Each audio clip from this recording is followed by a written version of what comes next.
நீதிமொழியின் புஸ்தகம் 18வது அதிகாரம் 21வது வசனம். ஜீவனும் மரணமும் ஜீவனும் நாவின் அதிகாரத்தில் இருக்கும். நாவின் அதிகாரத்தில் இருக்கும். அதில் பிரியப்படுகிறவர்கள் அதில் பிரியப்படுகிறவர்கள் அதில் கனியை புசிப்பார்கள். போதும்.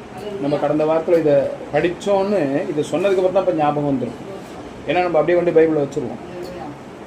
செய்தி வரதையும் கேட்க மாட்டோம். என்ன ஆண்டவர் சொன்னாருன்னு தெரியாது. சில பேர் இப்படி வாசலில் தாண்டி போனதுமே அதை மறந்துடுவாங்க. மறந்துட்டு எது வேணாலும் நம்ம பேசுவோம். அப்போ தேவன் என்ன சொல்கிறாரு, நம்ம கடந்த வாரத்தில் இருந்தது கூட நம்மளுக்கு ஞாபகம் இருக்காது. என்ன சொன்னார், என்ன கற்றுக் கொடுத்தார். இந்த வார்த்தையை படித்திருந்தோம், ஆமாம் இந்த வசனம் தானே போன வாரம் சொன்னோம், இல்லை அதுவா இல்லை வேற எதுவுமா அப்படிங்கிற ஒரு குழப்பம் இருக்குது எல்லாருக்குமே. கர்த்தர் நாமத்தில் ஸ்தோத்திரம். அதில் பிரியப்படுகிறவர்கள் அதன் கனியை புசிப்பார்கள். அதில் பிரியப்படுகிறவர்கள் ஒரு பேருந்தில் போயிட்டு இருக்கிறோம், எனக்கு தெரியாமல் காலை மிதிச்சிட்டாங்க அப்படின்னு சொல்லும்போது, அவங்க தெரியாமல் மிதிச்சிட்டேன் அப்படின்னு சொல்லும்போது, கொஞ்சம் பார்த்து நிற்கக்கூடாதா, காலை மிதிச்சிட்டிங்க எனக்கு ரொம்ப வலி தாங்க முடியல, அது கொஞ்சம் கடினமான வார்த்தை. இல்லை லேசாக மிதிச்சிருந்து வலி தாங்க முடியல, பொறுக்க முடிகிற மாதிரி இருந்திருந்தா சரி பரவாயில்ல போயிட்டு போய் விடுங்க, கவனமாக இருங்க அப்படின்னு சொல்லலாம். சில பேர் பார்த்தீங்கன்னா அவங்க மன்னிப்பு கேட்டதுக்கப்புறம் எப்படி சொல்லுவாங்க, பயங்கரமாக அவங்கள திட்டிடுவாங்க. அவங்க வருத்தப்படுற மாதிரி, எருமை மாடு மாதிரி இருக்கிற, யானை குட்டி மாதிரி இருக்கிற, அடுத்தவங்களை மிதிக்கிறது கூட உனக்கு தெரியலையா. அப்போ நம்ம அவங்க என்ன பண்ணுறோம், குற்றப்படுத்தி திட்டுறோம். அவங்களோட ஊனத்தை நம்ம அவங்களுக்கு சொல்லி காட்டுறோம். 4 பேருக்கு முன்னாடி அவங்கள அசிங்கப்படுத்துகிறோம். அவங்க என்ன சொல்லுவாங்க, நான் தான் மன்னிப்பு கேட்டேனே, தெரியாமல் தான் நான் மிதிச்சுட்டேன், வேறுகிட்ட நான் செய்தேனா அப்படின்னு சொல்லும்போது, அது எப்படி வேறுகிட்ட செஞ்சேன், நான் பார்த்து வரணும், என்னால் வழி தாங்க முடியல அப்படின்னு கத்தும்போது, இதில் பிரச்சனையே என்ன பண்ணிவிடும். அவங்க சொல்லுவாங்க, ஆமாம் நான் மிதிச்ச என்ன பண்ணுங்கிற, அப்படியே ஒருத்தருக்கு சண்டை வரும். சில பேர் பார்த்தீங்கன்னா காலில் நல்ல அழுத்தமான செருப்பு ஷூ போட்டிருப்பாங்க, அதை வச்சு மிதிக்கும்போது வலிக்க தான் செய்யும். ஆனால் அது தெரியாமல் நடந்த காரியம். இப்போ தேவன் சொல்கிறார், மரணமும் ஜீவனும் நாவின் அதிகாரத்தில் இருக்கும், அதில் பிரியப்படுவர்கள் கனியை புசிப்பார்கள். தேவநாமத்துக்கு மகிமை உண்டாடி சொல்லிக்கிறேன். எரேமியா 34வது அதிகாரம் 14வது வசனம். நான் உங்கள் பிதாக்களை அடிமை வீடாகிய எகிப்து தேசத்திலிருந்து 34:14 தானப்பா, எகிப்து தேசத்திலிருந்து புறப்பட பண்ணின நாளிலே அவர்களோட உடன்படிக்கை பண்ணினேன். ஆனாலும் உங்கள் பிதாக்கள் என் சொல்லை கேளாமலும் தங்கள் செவியை சாயாமலும் போனார்கள். 15. நீங்களோ இந்நாளிலே மனம் திரும்பி அவனவன் தன் அயலானுக்கு விடுதலை கூறிய விஷயத்திலே என் பார்வைக்கு நான் சொன்னபடி கீழ்ப்படிந்து செம்மையானவர்களை செய்து என் நாமம் தரிக்கப்பட்ட நீங்கள் கூடுகிற இந்த ஆலயத்திலே இதற்காக என் முகத்துக்கு முன் உடன்படிக்கை பண்ணி இருந்தீர்கள். அல்லேலூயா. நான் இப்படி பாவம் பண்ணிட்டேன், இவளுக்கு பண்ண மாட்டேன். நான் சபையை பற்றி பேசியிருக்கேன், இவளுக்கு பேச மாட்டேன். ஊழியக்காரரை பற்றி பேசியிருக்கேன், இவளுக்கு பேச மாட்டேன். நான் சின்ன பிள்ளையில திருடி இருக்கேன், இவளுக்கு திருட மாட்டேன். நான் போன வாரம் கூட பொய் சொல்லிட்டேன், இவளுக்கு பொய் சொல்ல மாட்டேன் அப்படின்னு சொல்லி சபையிலே என் முகத்துக்கு முன்பாக பரிசுத்த ஆவியானவர் இங்கே நின்று கொண்டு இருக்கிறார். எனக்கு முன்பாக உடன்படிக்கை பண்ணி இருந்தீர்களே ஆண்டவர் கேட்கிறார். கர்த்தர் நாமத்துக்கு ஸ்தோத்திரம் உண்டான்னு ஜெபிக்கிறேன். நம்ம என்ன பண்ணுவோம், இங்கே வந்து என்ன வேணாலும் அறிக்கை பண்ணுவோம். நான் அதை செய்கிறேன், இதை செய்கிறேன், நான் அப்படி பண்ணுறேன் இப்படி பண்ணுறேன்னு சொல்லி என்ன வேணாலும் அறிக்கை பண்ணுவோம். ரெண்டாவது செய்யாததெல்லாம் போய் சொல்லுவோம். நம்ம செஞ்சுருக்க மாட்டோம், பெருமையாக நம்ம வந்து சொல்லுவோம். எல்லாவற்றையும் தேவன் என்ன பண்ணுறாரு, என் ஆலயத்தில் என் முகத்துக்கு முன்பாக உடன்படிக்கை பண்ணி இருந்தீர்களே இப்போ அது உங்கள்கிட்ட இல்லை. நீங்கள் என்னென்ன பண்ணுறீங்களோ அதெல்லாம் விட்டுட்டீங்க. எனக்கு அது துக்கமுகமாக இருக்குது. இனிமேலுக்கு போய் சொல்லக்கூடாது, இனிமேலுக்கு யாரையும் பரியாசம் பண்ணக்கூடாது, இனிமேலுக்கு யாரையும் திட்டக்கூடாது, இனிமேலுக்கு கோழி முட்டு விடக்கூடாது, இனிமேலுக்கு கணவனை மதிக்கணும், நம்ம மனைவிட்ட எல்லா உண்மையும் சொல்லணும், அப்பா அம்மாட்ட உண்மையை சொல்லணும், பிள்ளைகளை நம்ம ஒழுங்காக நடத்தணும், பிள்ளைகளை சந்தேகப்படக்கூடாது அப்படின்னு சொல்லி இப்போ சர்ச்சுக்கு வந்தது தான் என்ன பண்ணுவோம். இப்போ ஆண்டவர் சொல்றார், மறுபடியும் வாசிக்கலாம். 15. இந்நாளிலே மனம் திரும்பி அவனவன் தன் அயலானுக்கு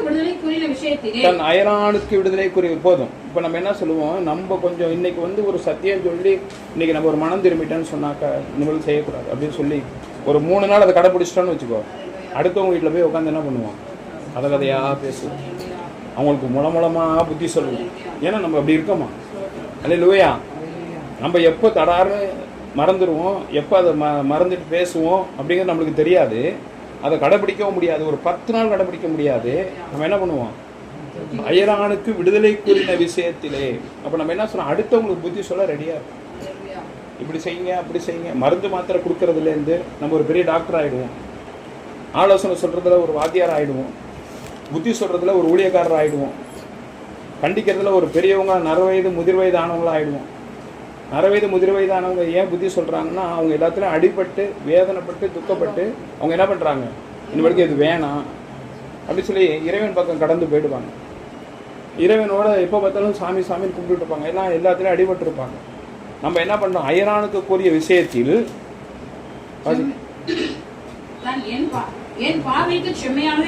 அயரானுக்கு விடுதலை கூறின விஷயத்தில் என் பார்வைக்கு சரியானதை செய்து என் நாமம் தரிக்கப்பட்ட ஆலயத்திலே இதற்காக என் முகத்துக்கு முன்பாக உடன்படிக்கை பண்ணி இருந்தீர்களே. அப்ப நம்ம என்ன சொல்லுவோம், ஆண்டவரே நான் மட்டும் இல்லை, சுவிசேஷம் சொல்ல சொன்னீங்க, நான் மாறிட்டேன், அடுத்தவங்களுக்கு என்ன பண்றேன். அப்ப நம்ம சொல்லிட்டு அதுல தரித்து இருக்க முடியாம அவங்களுக்கு சுவிசேஷம் சொல்லி அவங்களுக்கு புத்தி சொன்ன அந்த இடையில பார்த்தீங்கன்னா நம்ம 10 போய் சொல்லியிருப்போம், 10 சண்டை மூடி இருப்போம், 10 தடவை எய்த்து பேசியிருப்போம், கணவன்கிட்ட மறைச்சிருப்போம், மனைவிகிட்ட மறைச்சிருப்போம், வேலை செய்கிற இடத்துல மறைச்சிருப்போம். நான் ஆண்டவர் கேட்கிறார், உடன்படிக்கை பண்ணியிருந்தீர்களே பிதாக்களுக்கு. வாசிக்கலாம் ஃபர்ஸ்ட்ல இருந்து. நான் உங்கள் பிதாக்களை அடிமை வீடாகிய எகிப்து தேசத்திலிருந்து புறப்பட பண்ணின நாளிலே. போதும். எகிப்துன்னு சொன்னாலே பாவம் நிறைந்த உலகம். எகிப்துனா என்னவா? பாவம் நிறைந்த உலகம். உன் பிதாக்களே அடிமைப்பட்ட எகிப்து தேசத்தில் இருந்து நீங்க பாழாய் போய் உண்மை இல்லாதபடிக்கு பொய்யை பேசி சண்டை வம்பு சச்சரவு கெட்ட வார்த்தை இப்படிலாம் கிடந்தீங்களே, அதுலேருந்து உங்க அப்பாவையே நான் அழைச்சிட்டு வந்துட்டேன். அல்லேலூயா. அப்போ உங்க அப்பா உனக்கு புத்தி சொல்லியிருப்பார்ல, உனக்கு ஆலோசனை சொல்லியிருப்பார்ல. அது ஒரு பக்கம் போனாலும் நீங்க உங்களை நான் அழைச்சிட்டு வந்தேன், அழைச்சிட்டு வந்து உங்களுக்கு நான் புத்தி சொல்லி நீங்க மற்றவங்களுக்கெல்லாம் புத்தி சொன்னீங்களே, இன்னைக்கு அது எங்க போயிடுச்சு? அழைச்சிட்டு வந்து உங்களுக்கு நான் என் நாமம் தரிக்கப்பட்ட ஆலயத்திலே என் முகத்துக்கு முன்பாக உடன்படிக்கை பண்ணியிருந்தீர்களே, எல்லாம் சொன்னதெல்லாம் வாஸ்தவம் தான். இப்ப அது எங்க? இப்ப அது எங்க? நீங்க சொல்லியிருந்த அந்த உடன்படிக்கை எங்க? நீங்க இப்ப மாறிட்டீங்களே, அடுத்தவங்களுக்கு சொல்லி கூட அவங்க திருந்திட்டாங்க, நீங்க என்ன பண்ணல? திருந்தல, மாறவே இல்லை. அது எங்க போச்சு? அது எங்க போச்சு? 15 வாசிங்க. நீங்களோ இந்நாளிலே மனம் திரும்பி அவனவன் தன் அயரான். நம்மளை பார்க்கவே மாட்டான், நம்மளை பார்க்கறதே கிடையாது. அடுத்தவங்களுக்கு புத்தி சொல்லணுமா, ரெடியா இருக்கேன். அடுத்தவங்களை பத்தி குறை சொல்லணுமா, ரெடியா இருக்கேன். ஆண்டவர் சொல்றாரு, யாரையும் என்ன பண்ணாத, குறை சொல்லாத, யாரையும் குறை சொல்லாத. அப்படி இந்த வசனத்தை கை வச்சுக்கோங்க. மத்தேயு 7:1 வாசி. நீங்கள் குற்றவாளி என்று தீர்க்கப்படாதபடிக்கு மற்றவர்களை குற்றவாளி என்று தீர்க்க. யாரு இன்னைக்கு வந்து நீ பாரு, எல்லா தப்பும் நீ பண்ணிருப்ப, நீ திருந்தி இருக்கவும் மாட்ட, அடுத்தவங்களை உடனே கை நீட்டு இருப்ப. குற்றம் செய்யறது என்னது? தப்பு. அதை மறைக்கிறது பெரிய தப்பு. அதை மற்றவங்க போடுறது அதை விட. இன்னைக்கு நம்ம அதான் செய்யறோம். நம்ம தப்பு பண்றோம், அதை மற்றவங்களுக்கு தெரியாது, நான் கரெக்டா இருக்குன்னு சொல்லி மறைக்கிறோம். மூணாவது அதை மற்றவங்க என்ன பண்றோம், உன்னாலதான் வந்துச்சு, இல்லை நான் கரெக்டா இருந்திருக்கேன் அப்படின்னு சொல்லி படி போடுறோம். மற்றவர்களை நீங்கள் குற்றவாளி என்று குற்றம் சாட்டப்படாதபடிக்கு மற்றவர்களை குற்றவாளி என்று தீர்க்காதீர்கள். யாராச்சும் கை உயர்த்துவோமா? நான் யாரையுமே குற்றப்படுத்தினது, அவங்க தப்பு செஞ்சதை நான் நேராக பார்த்து தான் சொல்லியிருக்கிறேன். அவங்க குற்றம் செய்யாமல் நான் அவங்களை குறை சொன்னதே இல்லைன்னு யாராலையும் முடியாது, ஒருத்தருக்கு முடியாது. ஏன்னா நம்ம உட்காந்து பேசுறது அடுத்தவங்களை பற்றி தான்.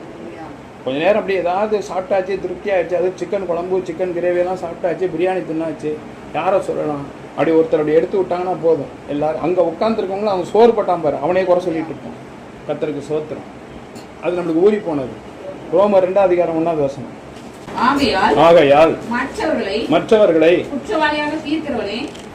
குற்றவாளியாக சொல்லுகிறவனே, நீ யாராக ஊழியக்காரனாக இருந்துட்டு போ, நீ முதலமைச்சராக இருந்துட்டு போ, பரிசுத்தம் அந்த கோயில இருக்கிற ஐயரா இருந்துட்டு போ, யாரா இருந்தாலும் சரி, நான் இல்லவே இல்லை, நான் சொல்லலன்னு மறைக்கிறதுக்கு இடம் இல்லை, நான் பார்த்துக்கிட்டே இருக்கிறேன். நீ எதெல்லாம் குற்றம்னு அடுத்தவங்களை சொல்றியோ அவைகளை நீயே செய்து கொண்டு இருக்கிறபடியால் நீ மற்றவர்களை குறித்து என்ன குற்றம் சொல்றியோ நீ உன்னைத்தானே குற்றவாளி என்று அவமானப்படுத்தப்படுவாய் என்று சொல்லுகிறார். குற்றவாளி என்று தீர்க்கிறவன் எவனோ யாரா இருந்தாலும் உனக்கு போக்கு சொல்ல இடமில்லை. நீ எதெல்லாம் குற்றம் என்று சொல்லுகிறாயோ அவை நீயே செய்து கொண்டிருக்கிறபடியால் நீ மற்றவர்களை குறித்து சொல்லுகிற தீர்ப்பினாலே உன்னைத்தானே குற்றவாளியாக தீர்க்கிறாய். அல்லேலூயா. நீ எதை பேசுறியோ அது நமக்கு தான், நம்ம மனசுல தெரியும். ஐயோ நம்ம சொல்றோமே, நம்மளும் தான் போய் சொல்றோம், நம்மளும் தான் திருடி இருக்கிறோம், நம்மளும் தான் அப்படி எல்லாம் பண்ணி இருக்கிறோம் அப்படின்னு நம்மளுக்கு என்ன பண்ணோம், அது மனசுக்குள்ள உறுத்தும். யாக்கோபின் புஸ்தகம் 5வது அதிகாரம் 12வது வசனம். புதிய ஏற்பாடு. விசேஷமாய் என் சகோதரரே, வானத்தின் பேரிலாவது பூமியின் பேரிலாவது வேற எந்த எது மேலேயாவது சத்தியம் பண்ணாதிருங்கள். நீங்கள் தண்டனை பெற்று வேதனைப்படாதபடிக்கு உள்ளதை உள்ளதென்றும் சொல்ல கடவீர்கள். அல்லேலூயா. அதனால என்ன பண்ணுமா, வியாதி நம்மளை விட்டு என்ன பண்ணாதுங்க, வியாதி அதிகமாயிட்டே இருக்கும், மாத்திரை மருந்து அதிகமாயிட்டே இருக்கும், விளையின இருந்துட்டே இருக்கும், புது புது வியாதி என்ன பண்ணிருங்க வந்துட்டே இருக்கும். சில பேர் இருக்கிற வியாதியை அவங்கள விளைவினப்படுத்தும். சில பேருக்கு புது புது வியாதி என்ன பண்ணிரும் வந்துட்டே இருக்கும். ஆக்கினைக்குள் தீர்க்கப்படாதபடிக்கு உள்ளதை உள்ளதென்றும் மரணமும் ஜீவனும் நாவின் அதிகாரத்தில் இருக்கிறது, அதில் பிரியப்படுகிற கனியை இப்ப பாருங்க, உள்ளதுன்னு சொன்னா ஆசீர்வாதம், இல்லதுன்னு சொன்னா ஆசீர்வாதம். பொய்ய உண்மை பொய்ன்னு சொல்லும் போது அது நம்மளுக்கு எப்படி பார்த்தது, சரீரத்துக்கு கேடாய் வந்து அமைகிறது, விலகினமாய் வந்து அமைகிறது, கடன் பிரச்சனை வந்து அமைகிறது, சண்டை சச்சரவு வருகிறது, கையில் எவ்வளோ காசு வந்தாலும் நிற்காது. ஏதோ ஒரு மனசுல நம்மளை ஒன்று உறுத்திக்கிட்டே இருக்கும், ஏதோ ஒன்று நம்மளை வேதனைப்படுத்திக்கிட்டே இருக்கும், ஏதோ ஒன்று நம்மளை தூரப்படுத்திக்கிட்டே இருக்கும், ஏதோ ஒன்று நம்மளை ஏதாவது செய்துட்டே இருக்கும். அல்லேலூயா. நீதிமொழிகள் 28:1 வாசிப்போம். ஒருவனும் தொடராது இருந்தும் அல்லேலூயா. நீதிமான்களோ சிங்கத்தைப் போல அல்லேலூயா. என்ன நடந்தாலும் சில பேர் சிங்கத்தை போல இருப்பாங்க. ஏன்னா அது வந்து தவறுதலா தெரியாம ஏற்பட்ட காரியமா இருக்கும். சில பேர் பார்த்தீங்கன்னா எப்பயுமே பயந்துகிட்டே இருப்பாங்க, என்ன நடக்குமோ, என்ன ஆகுமோ, ஏது நடக்குமோ. ஏன்னா அவங்க சொல்ற பொய், அவங்க செய்யற பித்தலாட்டம், அவங்க செய்யற எல்லா காரியமும் ஒருவரும் தொடராதிருந்து துன்மார்க்கு என்ன பண்றான், ஓடி போகிறான். நாளைக்கு என்ன நடக்குமோ, ஐயோ தெரிஞ்சு போயிருமோ, யாராச்சும் அவமானப்படுத்துவாங்களோ, பொய் சொல்லிட்டு வந்துட்டேனே, இந்த சண்டே ஆயிடுமோ, இது அப்பாவுக்கு தெரிஞ்சிருமா, இது அம்மாவுக்கு தெரிஞ்சிருமா, இது நம்ம வீட்டுக்காருக்கு தெரிஞ்சிருமா, இது சபைக்கு தெரிஞ்சிருமா, தெரியாம செய்யறது. இது எப்படி தெரிஞ்சு, செஞ்சது தப்பு, மறைச்சது அதை விட தப்பு, இது எப்படி தெரிஞ்சிருக்கும், யார் சொல்லி இருப்பாங்க? தேவன் அதை பார்த்து கொண்டு இருக்கிறார். அல்லேலூயா. தேவன் அதை பார்த்து கொண்டு இருக்கிறார். நம்ம வந்து ஜெயிக்கிறோம், மறைச்சிட்டோம், அதனால நம்மளுக்கு ஒண்ணு இல்லைன்னு சொல்லாத. 1 + 1 1 மேல 1 10ஓட 11 ஆகிட்டே தான் இருக்கும். நம்ம நினைக்கிறோம் இல்லை, அதெல்லாம் கிடையாது. ஒன்றுமில்லாமல் ஒன்றை உருவாக்குகிற கர்த்தர். ஒருவனும் தொடராதிருந்து துன்மார்க்க நேரம் பண்றான். துன்மார்க்கன்னா ஓடி போவான். ஏன்னா துணிகரமா பாவம் செய்யறவன் யாரு? துன்மார்க்கன். துணிகரமான பாவம் செய்யறவன் எல்லாருமே துன்மார்க்கன். ஒருவரும் தொடராதிருந்து துன்மார்க்க என்ன பண்றான்? ஓடி போகிறார். விரட்டப்படுகிறார்கள், துரத்தப்படுகிறார்கள். நீதிமான்களோ சிங்கத்தை போல தைரியமா இருக்கு. ஏன்னா ஒரு 15 வருஷத்துக்கு ஒன்று சொன்னான்னு வச்சுக்கோங்க, ஒன்று நடந்தது இப்போ சொல்றேன்னா 10 வருஷம் முன்னாடி சொன்னதுதான் 10 வருஷம் கழிச்சு கேட்டார் என்ன பண்ணுவோம்? ஏன்னா அது உண்மை, அது மாறாது. ஆனா முந்தா நாள் சொன்ன போய் மறுபடியும் என்ன பண்ண முடியாது, சொல்ல முடியாது. அதில் நம்ம மாட்டிக்குவோம், எல்லாத்துக்கும் முன்னாடி அவமானப்படுவோம், ஒண்ணுமே செய்ய முடியாது. அவை தேவன் அறவே வெறுக்கிறார். ஏன் இப்படி நடக்கிறீங்க? எதுக்கு இப்படி நடக்கிறீங்க? இப்ப தேவன் சொல்லுகிறார், என்னாகமம் 23:23 வாசிப்போம். பொய் சொல்ல தேவன் ஒரு மனிதன் அல்ல, மனமாற அவர் ஒரு மனுபுத்திரனும் அல்ல. அவர் சொல்லியும் செய்யாதிருப்பாரோ,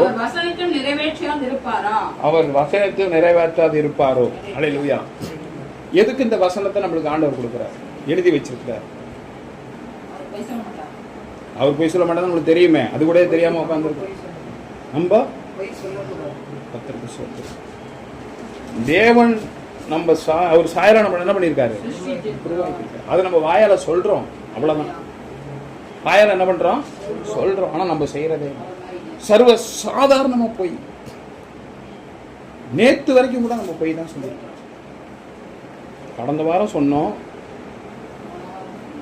கடந்த வாரம் ஞாயிற்றுக்கிழமை கேட்டிருக்கிறோம், இந்த வாரம் ஃபுல்லா போய் சொல்லியிருக்கோம். ஒரு வார்த்தைக்கு 4 வார்த்தையை சேர்த்து சொன்னாதான் நம்புவாங்க. அவர் சொல்றாரு, பொய் சொல்ல அவர் மனிதன் அல்ல, மனமாற மணிபுத்திரனும் அல்ல. அப்ப என்ன சொல்றாரு, நான் என் சாயலா அவனை உருவாக்கி இருக்கிறேன், நான் பொய் சொல்ல மாட்டேன், நீனு என்ன பண்ணாத, என் ஜனமாய் இருப்பீர்கள் என்று சொல்லி 26:26 லேவிய காலத்துல, நான் உங்களை எனக்காக பிரித்தெடுத்தேன், நீங்கள் ஜனமாய் இருப்பீர்கள், நான் உங்கள் தேவனாய் என் ஜனமாய் இருந்த. ஆண்டவர் ஜனமா இருந்தா தான் நம்மளுக்கு ஆண்டவரா இருப்பார். இல்லைன்னா பண்ற ஜபம் போவாது, பண்ணிக்கிட்டே இருக்கும். நம்ம நினைச்சிருக்கோம் ஜபம் பண்ணிட்டோம், பாட்டு பாடிட்டோம், காலம்பர ஜபம் பண்ணிட்டோம், சாயங்காலம் பண்ணிட்டோம், போவாது. ஏன்னா அவர் சொல்றாரு, நம்ம நினைச்சுக்கிட்டு இருக்கோம் அவர் நம்ம தேவனா இருக்கிறார். அவர் என்னங்க தேவனா இல்ல, நம்ம நினைக்கிறோம் அவர் ஜனமாய் இருப்போம். அவர் சொல்றாரு, நான் உங்களை மற்றவரிலிருந்து பிரித்து எடுத்தேன், நீங்கள் என் ஜனமாய் இருப்பீர்கள், நான் உங்களுக்கு தேவனாய் இருப்பேன். இருக்கிறாரா? அப்ப சொன்னதை நம்ம கடைபிடிக்கணும். அவர் எப்படி இருப்பாரு? அவர் பொய் சொல்ல ஒரு மனிதன் அல்ல. இப்ப மனுஷன் என்ன பண்ணுவான்? மனுஷன் தான் பொய் சொல்லணும்னு எழுதி இருக்குதாங்க. இப்ப என்ன சொல்றாரு, பொய் சொல்லாத, என்ன மாதிரி நீ இரு, என் பிள்ளைய ஆயிட்டீன்னா, எனக்கு உடன்படிக்கை பண்ணினா, ஞானஸ்தானம் எடுத்தீங்கன்னா என்ன பண்ணாத, பொய் சொல்லிட்டு இல்லைன்னு சொல்லாத. மற்ற புறஜாதி மாதிரி, மற்ற மனுஷன் மாதிரி எப்ப பார்த்தாலும் மாத்தி பேசாத. பொய் சொல்ல ஒரு மனிதன் அல்ல, மனமாற மனுபுத்திரனும் மாத்தி சொல்ல. இல்லங்க நான் பொய் சொல்லலாம், சத்தியமா நான் சொல்லலாம், ஆனா சொல்ல மாட்டாங்க. ஏசப்பா நான் பொய் சொல்லிட்டேன், இன்னமேலுக்கு நான் சொல்லவே மாட்டேன், இன்னமேலுக்கு நைட்டு 7 மணிக்கு சொல்லு. நான் சொன்னது எப்போ, இன்னும் சொல்ல மாட்டேன்னு சொன்னது எப்போ? காலம்பரை 12 மணிக்கு. நான் அன்னைக்கு சொன்னேன் மத்தியானம் 12 மணிக்கு. இப்போ நைட்டுக்கு என்ன பண்ணுவேன், சொல்லுவேன். இன்னொருக்கு நான் பொய்யே சொல்ல மாட்டேன்.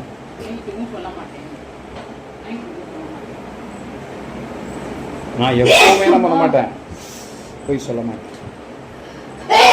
நான் எப்பொழுதுமே என்ன பண்ண மாட்டேன், பொய் சொல்ல மாட்டேன். என்னைக்குமே நான் பொய் சொல்ல மாட்டேன். அதுதாங்க அவர் விரும்புறார். நான் பொய் சொல்ல மனிதன் அல்ல. அதை சொல்லிட்டு இல்லைன்னு சொல்றதுக்கு மனுபுத்திரனும் அல்ல. அப்பா பொய் சொல்லுவாராம், பிள்ளை என்ன பண்ணுவானா? அப்பா சொல்றாருங்க, போய் இவன் என் பொண்டாட்டியே கிடையாது. யார் அவரு? அப்பா சொன்னாரு, இது என் பொண்டாட்டி இல்ல, என் தங்கச்சினார். அவர் யாரு? ஆபிரகாம் சொன்னார். மகனும் சொன்னாரு, ஈசாக்கு சொன்னாரு. தன் பொண்டாட்டி பத்தி என்ன பண்ணிட்டாரு, இது என் பொண்டாட்டி இல்ல, என் தங்கச்சி. அப்ப அப்பா போய் சொன்னா பிள்ளை என்ன பண்ணுவான், சொல்லுவான். அது அப்பனும் பிள்ளைய வச்சுக்கிட்டு அப்பா அம்மா போய் சொல்றது. இதை விட ஒரு படி மேல போய் பிள்ளைங்களை சொல்ல சொல்றது. சாப்பிடலன்னு சொல்லு, துணி எடுக்கலன்னு சொல்லு, பலகாரம் செய்யலன்னு சொல்லு. நாங்க கடன் வாங்கினோன்னு சொல்லு, எங்கள்கிட்ட காசே இல்லைன்னு சொல்லு. அதான் சொல்றாரு, பொய் சொல்ல ஒரு மனிதன் அல்ல, பொய் சொல்லிட்டு மனமாற மனு புத்திரன் அவரோட பிள்ளையும் கிடையாதுண்ணா. நான் அன்னைக்கு எப்படி இருந்தேன், இன்னைக்கு அப்படி இருக்கேன். ஒரே ஜீவிதத்தில் இருக்கிறேன், நான் உண்மையா இருக்கிறேன், உண்மையா இருக்கிறேன். ஒரே ஒரு காரணம் சொல்றேன், இன்னைக்கு தேதி எத்தனை? 21. அடுத்த 21 வரைக்கும் நான் விளையாட்டுக்கு சொல்லவே இல்லை. ஒரு பொய் சொல்லாம நீ இருந்து பாரு, உன் வீட்டுல காலங்காலமா நடக்காம இருந்த பிரச்சனை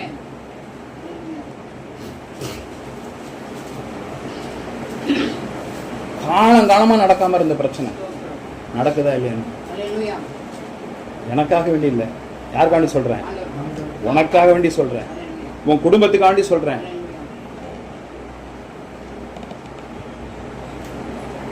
பொய் சொல்லாத, ரெண்டாவது ஆண்டவருக்கு முன்னாடி சொல்லாத. இங்கதானே வந்து நம்ம எல்லாம் அறிக்கையெல்லாம் பண்றது, இங்கதான்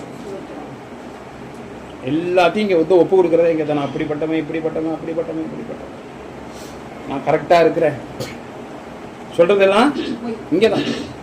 பொய் இல்லை, இங்க வந்து சொல்லுவோம், அதெல்லாம் கரெக்டா சொல்லுவோம். அதை என்ன பண்றதுல செய்யறது இல்லை. இப்படி வந்துருமா? இல்ல இல்ல தம்பி,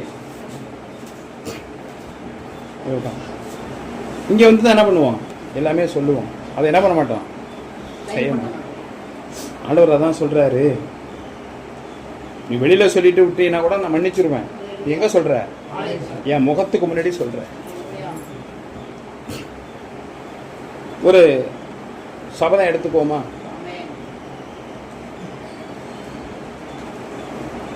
கர்த்தநாமத்துக்கு ஸ்தோத்திரம். ஒரு அமைச்சர் பேசுறாரு,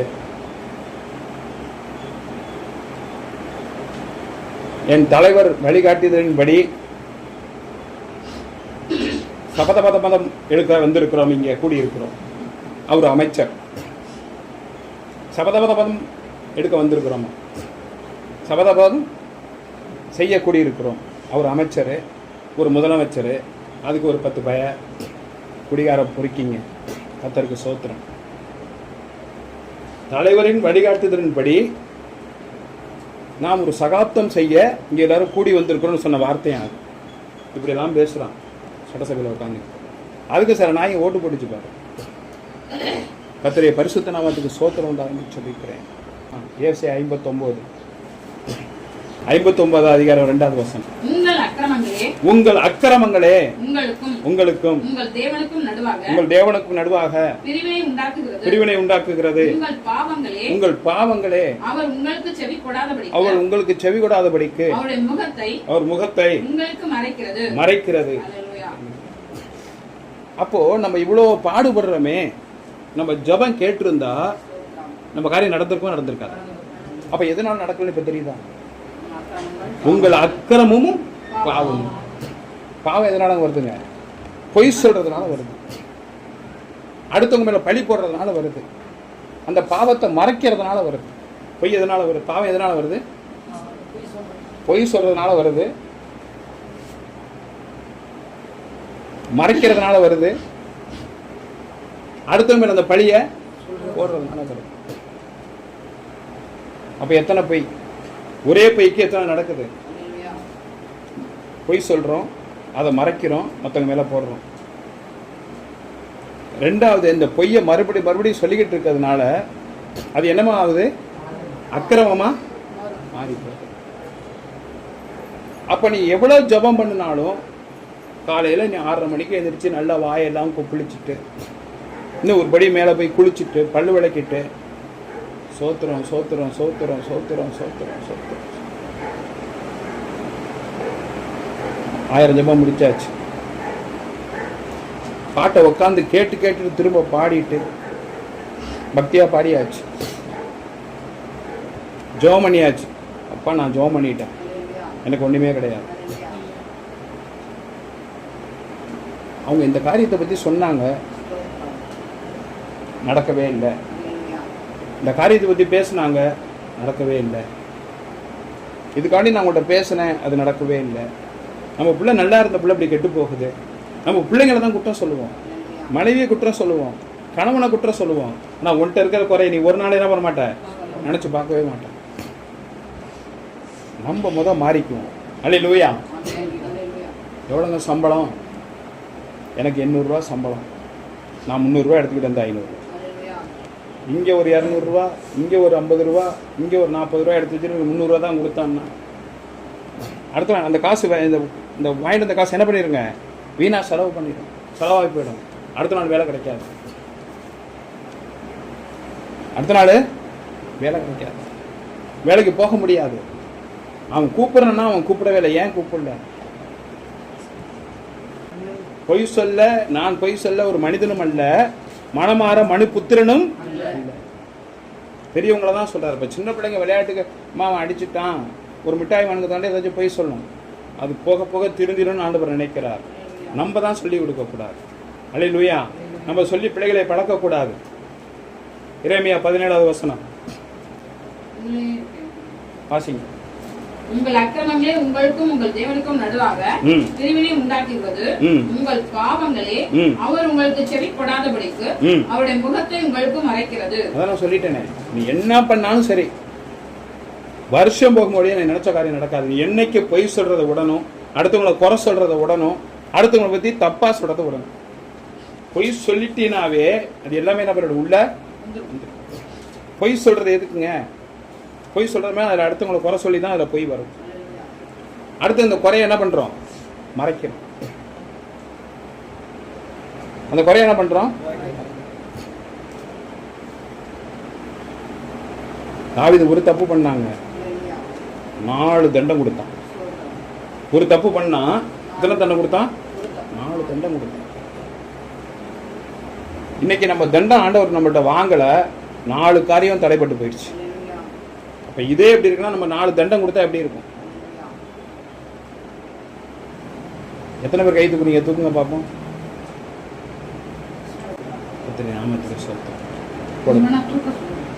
சின்ன பிள்ளை தான் முன்னாடியே சொல்லிட்டேன், கர்த்தருக்கு சோத்திரம். அதனால நீங்க கரெக்டா ஒரு கடைபிடிங்க.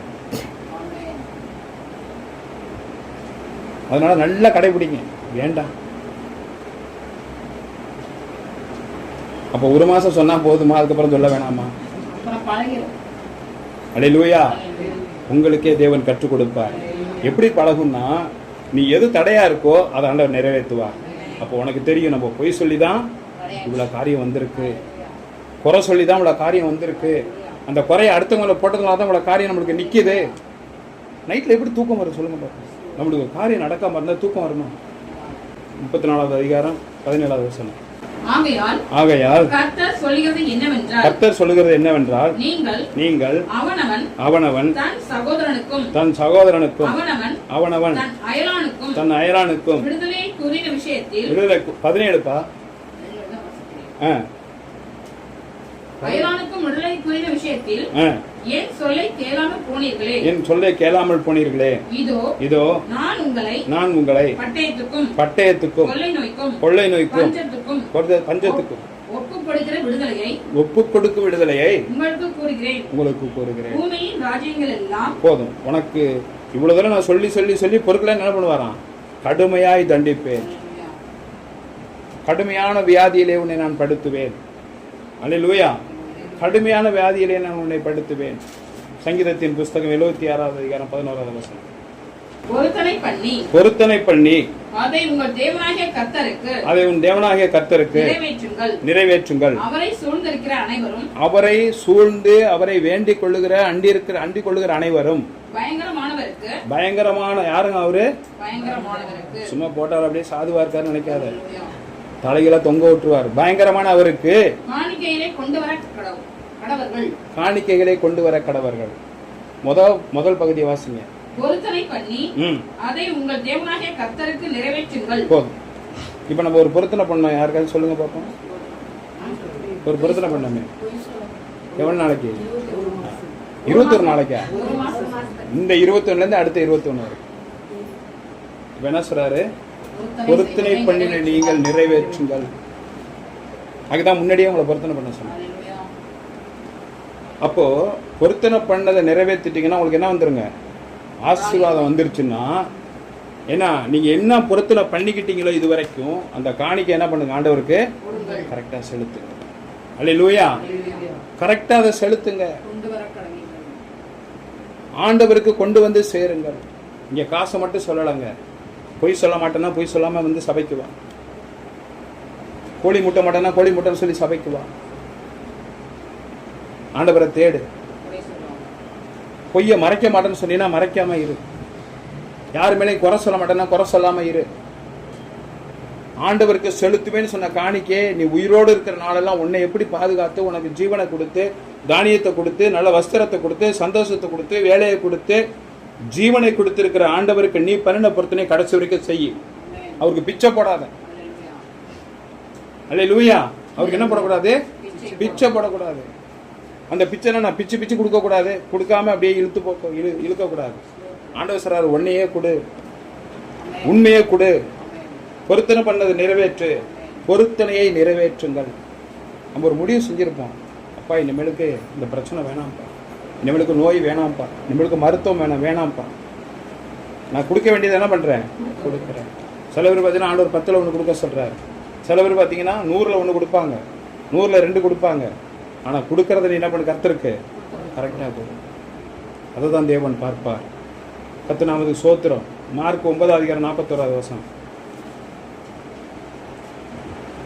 ஒரே ஒரு வசனம். மார்க் 9:41.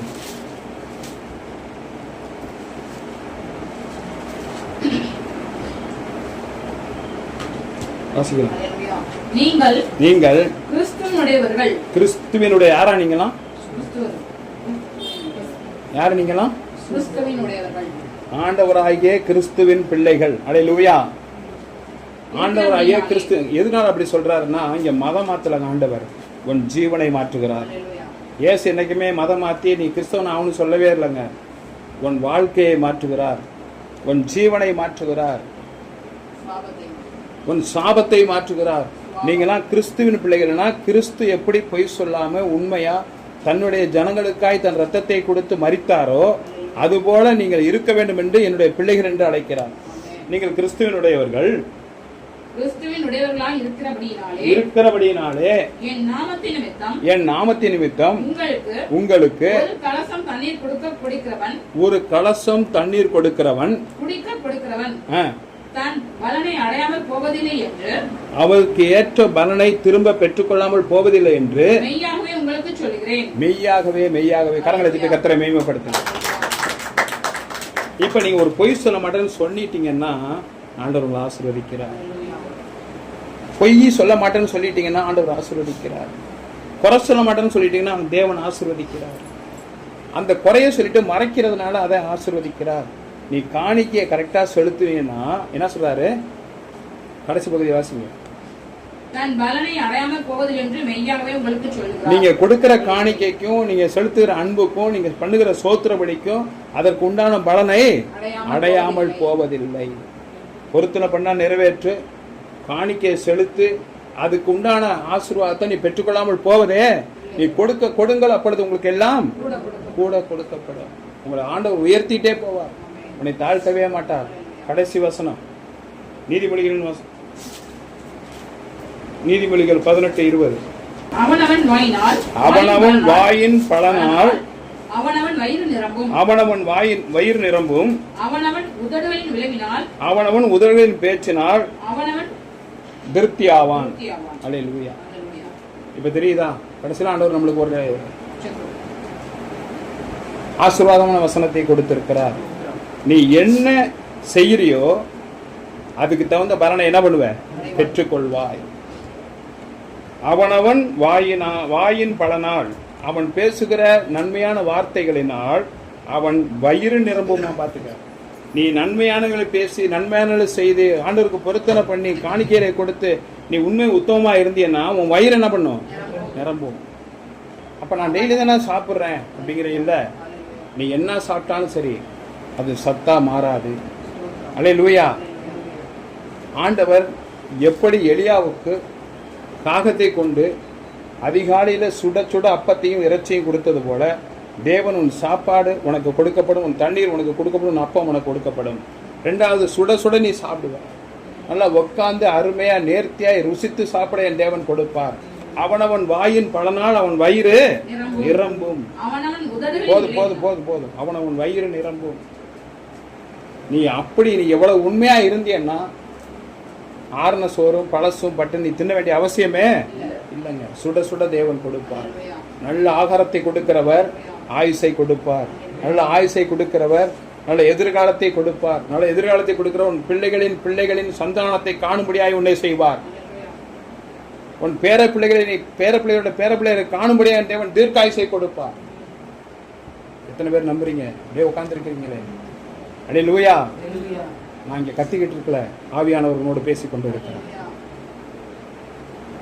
உன் பேர பிள்ளைங்க எல்லாரும் தான் பேர பிள்ளைய பாக்குறானே. எத்தனை பேர் பார்த்துட்டு இருக்கான்? கல்யாணம் பண்ண அன்னைக்கு செத்து போயிடுறான். கல்யாணம் பண்ணி மறு வீட்டுக்கு போகும்போது செத்து போயிடுறான். பொண்டாடி போல மாசமா இருக்கும்போது செத்து போயிடுறான். அடே லூயா. தேவன் இம்மட்டும் நடத்துவார். உன் பேர பிள்ளைகளின் பேர பிள்ளையை காண்பாய். அந்த அளவுக்கு என்ன பண்ணுவாருங்க? வயிறு நிரம்பும், ஆசீர்வாதத்தை கொடுப்பார், உன்னை ஆயுஷையும் கொடுப்பார், நல்ல பலனையும் கொடுப்பார், சத்துவத்தையும் கொடுப்பார்.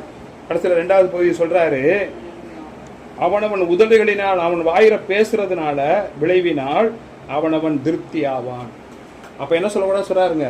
பொய் சொல்லாத, பொய் சொல்லிட்டு மறைக்காத, அதை மற்ற மேல குற்றமா செலுத்தாத. பொய் சொல்றோம், அதை என்ன பண்றோம்? மறைக்கிறோம். 3வது கேட்டா அது ஒரு காரணம் சொல்றோம். அயலானுக்கு விடுதலை கூறின விஷயத்தில் ஆலயத்தில் என் முகத்துக்கு முன்பாக உடன்படிக்கை பண்ணினீர்களே. அப்ப என்ன பண்றேன்? அடுத்த மேல பழிய போட்டுட்டு நான் சொல்லியிருப்பேன், போகக்கூடாது தான் நினைச்சேன், அவங்க இப்படி சொல்லிட்டாங்க. என்ன பண்ற? பொய் சொல்லிட்டோம். 2வது மறைச்சிட்டோம். 3வது என்ன பண்றோம்? அடுத்த மேல பழிய போறோம். எல்லாரும் எழுந்திருச்சு நிற்கலாமா? கர்த்தராகிய இயேசு கிறிஸ்துவின் கிருபையும் பிதாவாகிய தேவனுடைய அன்பும் பரிசுத்த ஆவியானவர் அந்யோன்ய ஐக்கியம் சிநேகம் அனைவரோடும் இன்னும் முடிவு புரிந்தும் சதா காலங்களிலும் உங்களோடும் உங்கள் பிள்ளைகளோடும் இருப்பாராக என்று ஒப்புக் கொடுக்கிறேன். கர்த்தர் உங்கள் பிள்ளைகளை வர்த்திக்க செய்வாரா என்று ஒப்புக் கொடுக்கிறேன். கர்த்தர் உங்கள் தேவையை சந்திப்பாராக என்று ஒப்புக் கொடுக்கிறேன். கர்த்தர் உங்களை எல்லாவற்றையும் ஆசீர்வதிப்பாராக என்று ஒப்புக் கொடுக்கிறேன். இயேசு கிறிஸ்து நாமத்தினால உங்களை ஆசீர்வதிக்கிறேன். கர்த்தர் உங்களை ஆசீர்வதிப்பார். இயேசுவின் மூலம் ஜெபம் கேளு நல்ல பிதாவே. ஆமென். என் ஆத்துமாவே கர்த்தரை ஸ்தோத்திரி, என் முழு உள்ளமே பரிசுத்த நாமத்தை ஸ்தோத்திரி. என் ஆத்துமாவே கர்த்தரை ஸ்தோத்திரி, அவர் செய்த சகல பலனை மறவாதே. கர்த்தர் இயேசுவின் நாமத்தில் ஜெயம் கொடுக்கிற தேவனுக்கு ஸ்தோத்திரம் ஸ்தோத்திரம். ஹல்லேலூயா ஹல்லேலூயா ஹல்லேலூயா. குதிரை இத்தனை நாளுக்கு ஆயத்தமாக்கப்படும். ஜெயமோ கர்த்தரால் வரும். கர்த்தர் தாமே உங்களை ஆசீர்வதிப்பாராக. ஹல்லேலூயா.